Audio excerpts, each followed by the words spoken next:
One of the really true emergencies that we will see in companion animals is pets that are having difficulty breathing.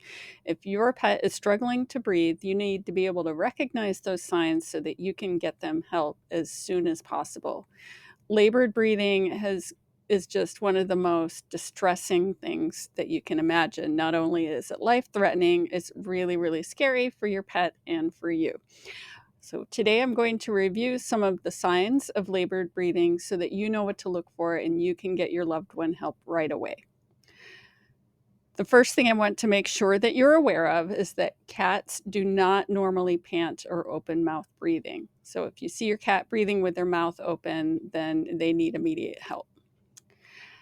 The second thing that we will sometimes notice, and this can depend on the reason for the labored breathing. So, if the pet has a lung condition or something that's restricting them from being able to expand their lungs fully, they may be taking rapid, shallow breaths. So, they're breathing much faster than they normally would, but they're not really expanding their ribs very much. So, that can be an emergency as well. Um, Another thing that you might observe is something that we call orthopneic breathing, and this is just the position that pets will take that makes it easier for them to move air in and out of their lungs, and they will do it when they're in respiratory distress. So what this typically looks like is that pet will be up on their chest, so sitting up like this, and they'll have their legs kind of out in front of them, and then they'll rotate their elbows out because that helps expand the chest optimally and allow them to move air. They might extend their neck again to make it easier to move air.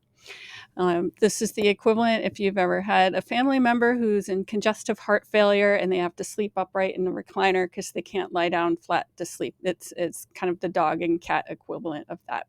So if you notice that, that is a potentially emergency situation.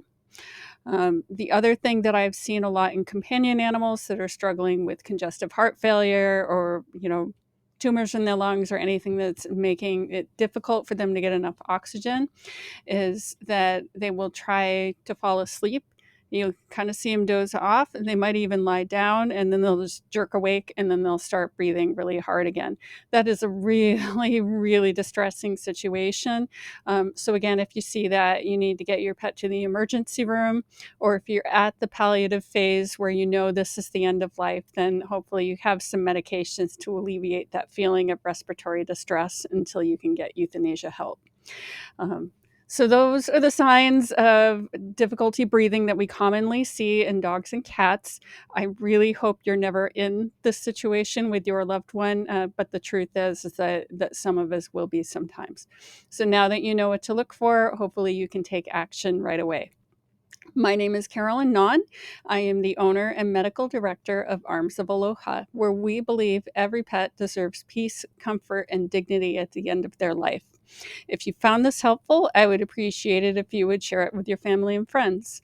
If you want more great content like this, you can subscribe to us on YouTube, follow us on Facebook or Instagram, or visit our website, armsofaloha.com. Mahalo.